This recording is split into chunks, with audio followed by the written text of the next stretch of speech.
Hari Om everyone, and it is my pleasure to introduce Siva.sh to you. Siva.sh is a brand new platform that has been built for the scratch for consumption of Sanskrit literature and Sanskrit texts. And what you are seeing right now is available in production. So you can right now go to siva.sh and access the website for yourself too. So I'll go through the front page and I will demonstrate the features as I go through them. So as you can see from the design itself, we have tried to incorporate the most recent features. And in our library, we already have books like Srimad Bhagavad Gita, Patanjali Yoga Sutra, Granth Samhita. We also have Ramayana, and we are now working on Mahabharata. Uh, so we have 1,500 readers already on the platform, and actually we now have more than 2,000 readers on the platform. During the past 3 days, the website has been really popular. We support many languages, and as I will show you through the demonstration, that we provide native features that I think are not available anywhere else as of now. One of our most popular features is Siva GPT. Siva GPT is an RAG. So basically, we provide the resources we have to the GPT client, and it tries to formulate the answers from those.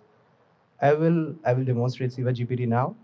So I have this simple question of who killed Jatayu. So it will take like a few seconds to come up with the answer.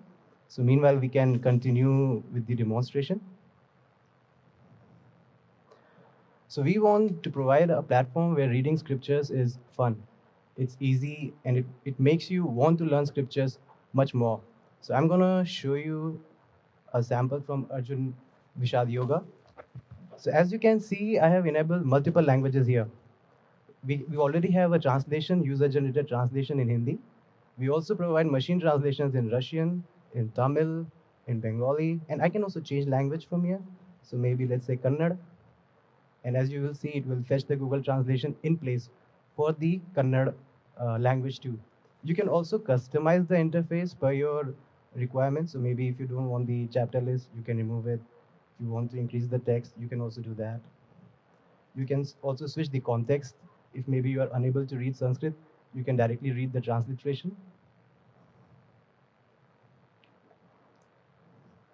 And this reader is built in a way that you can continuously read the scripture. So if I want to go to the next page, I can just click here, and it will show me the next page, and I can continue reading. Let's say I'm seeing too many languages right now. I can just remove the languages, and let's just keep Hindi there too. So the reader is really customizable as per your needs. We also have the ability to add favorites. So I have this interesting shlok that was quoted by Oppenheimer. Let's say I want to have this shlok in my repository. So I can just heart it, and it will automatically add that shlok to my profile. So whenever I want to research over it, I can simply go to my profile. And you can see the shlok is already there. So I have kind of bookmarked it, so I can keep coming back to it later whenever I need it.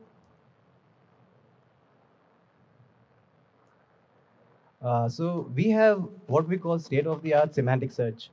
Um, I think it's best if I demonstrate it.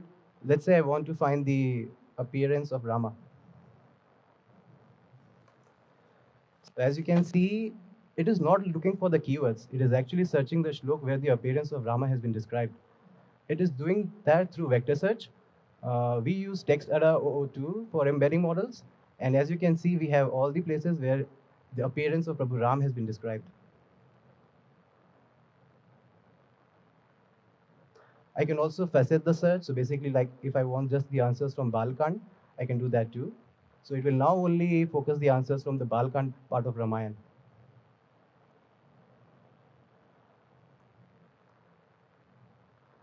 We also provide data visualizations and other powerful tools. So let's say if I wanted to know what is the chapter to versus distribution of Patanjali Yoga Sutra, I can see that too. I can also see the same for Ramayana. So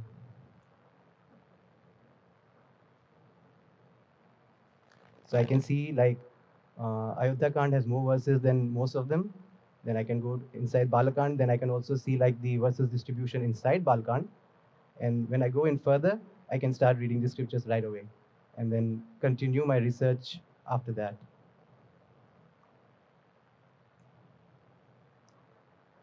So The purpose of making this platform is to make sure that the Sanskrit scriptures can be read from anywhere on the planet. It is all online. It has been designed with the latest technologies in mind. It is available instantly wherever you are, wherever you are accessing our website from. As you have seen throughout the demonstration, there are no loading pages. And one big reason for this is that we use one of the most advanced techniques for data fetching, which is used by Meta at scale, which is Relay. It is somewhat hard to get Relay in production, but on our platform, we only use Relay. So our backend is not REST, it's GraphQL. So we are already using a much more advanced backend and coupling it with the extremely performant library to get Siva.sh working. Oh, and we also have dark mode. So like many people are familiar, for most developers, dark mode is an absolute necessity.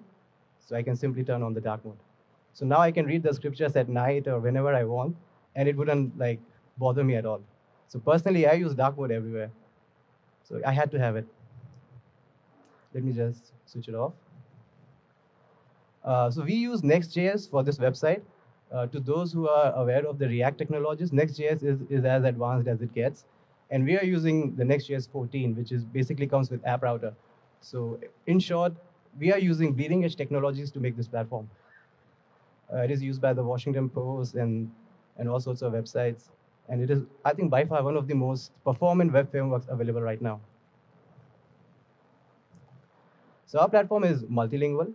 As I have just shown you, we provide transliterations and translations in multiple languages. For languages for which we do not have user-generated translations, we provide Google translations in place. We also have a very unique feature. I'm not sure if I can show that, but you can also hear the words.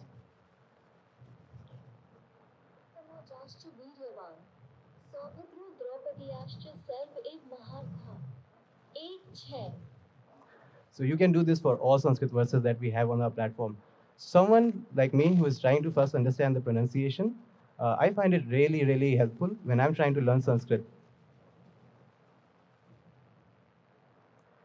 We also have a very advanced, you could say, research platform.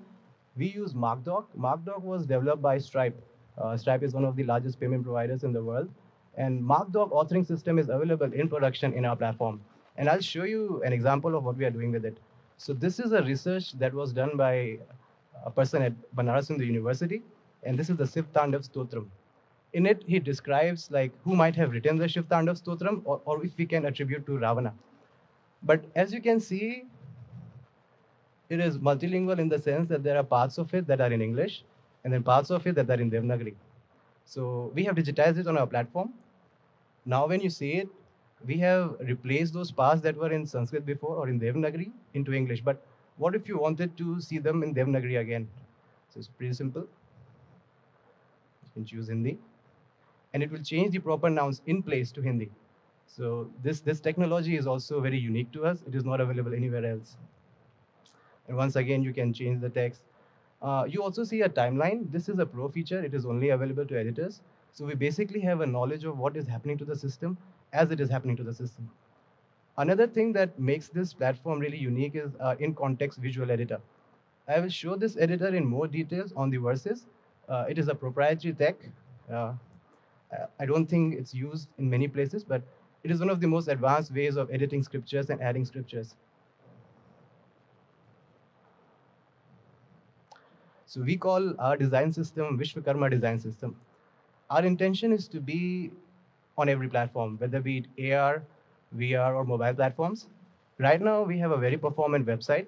You can access the website from almost anywhere, and we also have a pretty good mobile view. So if you are using it via mobile also, it should work flawlessly.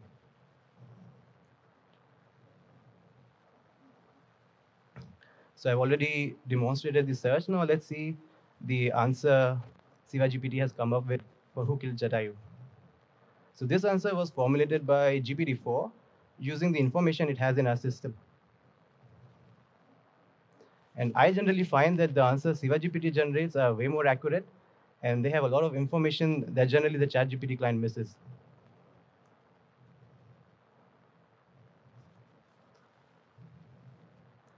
So few of the things that I'd like to talk about the backend of the system. We are using for database Postgres.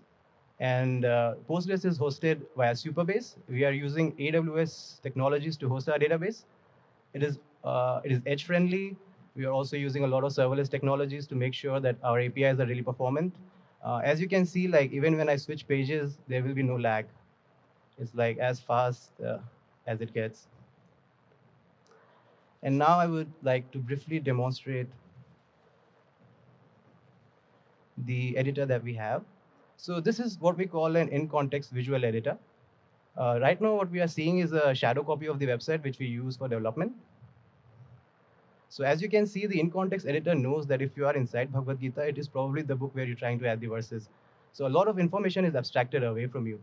Now I have this verse here. Let me just remove some parts of it. So as you see, like whenever I remove something, it's instantly reflected on the editor. What we have seen with this editor is that even people who do not say have a lot of information on Sanskrit, they are easily able to add verses because the editor makes it really intuitive and kind of really user friendly to do so. And if I save it, it will be immediately updated and put to live use all across the world. Now, when I say that it would be live is because we also use a lot of edge technologies to cache our web pages. It's one of the reasons the website is so fast. So we need to manually revalidate a page whenever, so it has successfully revalidated also, whenever a new update has been posted. And all of this is taken care for you. You don't have to manually revalidate anything. Our platform will do it for you and as fast as it gets.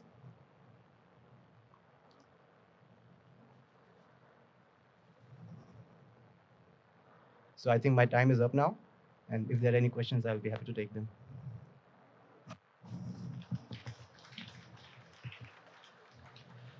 Thank you, Ronit, for demonstrating the platform to read Sanskrit tests. Now the floor is open for questions.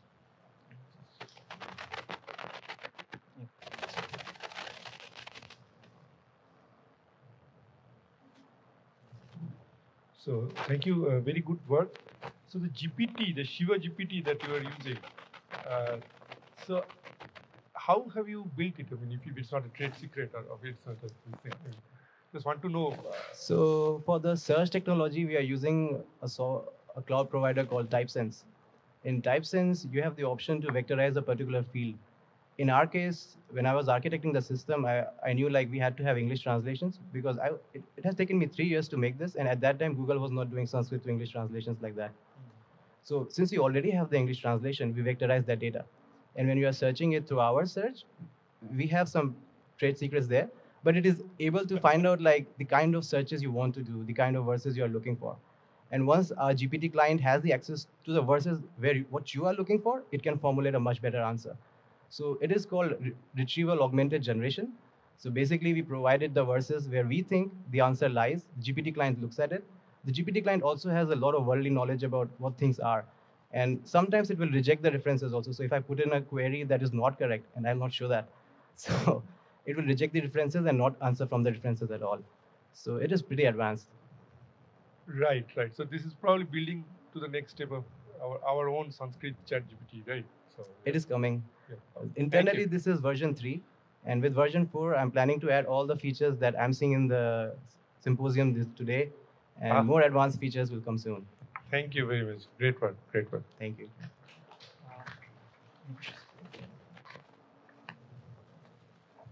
Yeah, thank you for the wonderful presentation, Ronit. My questions are simple.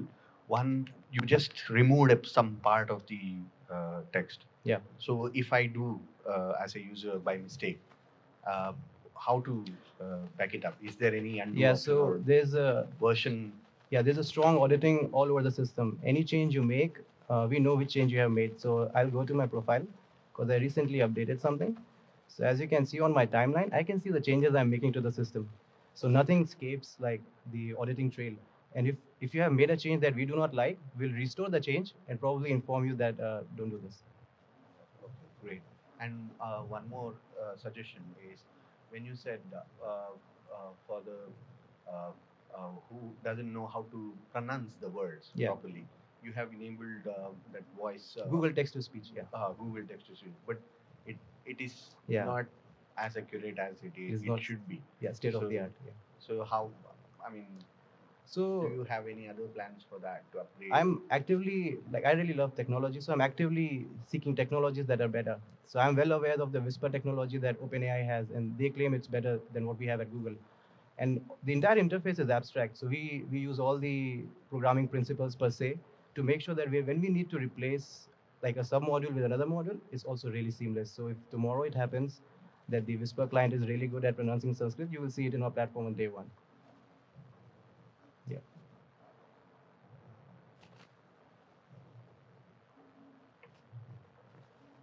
Hello.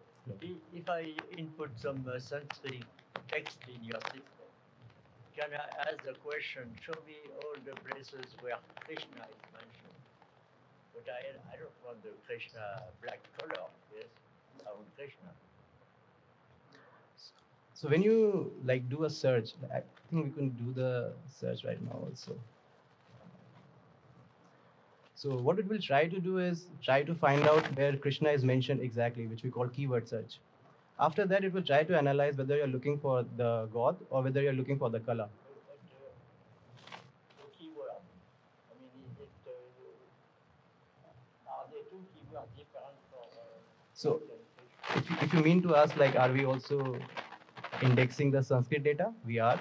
So even if you put it in Sanskrit, give you the places where Krishna is mentioned, it will not disambiguate whether it's you mean to find a god or you mean to search for the color, but will try to provide you the best result it thinks you are looking for. So obviously, in many advanced cases, and in this conference, I'm coming to know of many edge cases also. It may not perform as well as for normal queries that I have. So I'm continuously working on that, and maybe in the future it will also recommend you like whether you're looking for the god or the color. So this is also in the pipeline.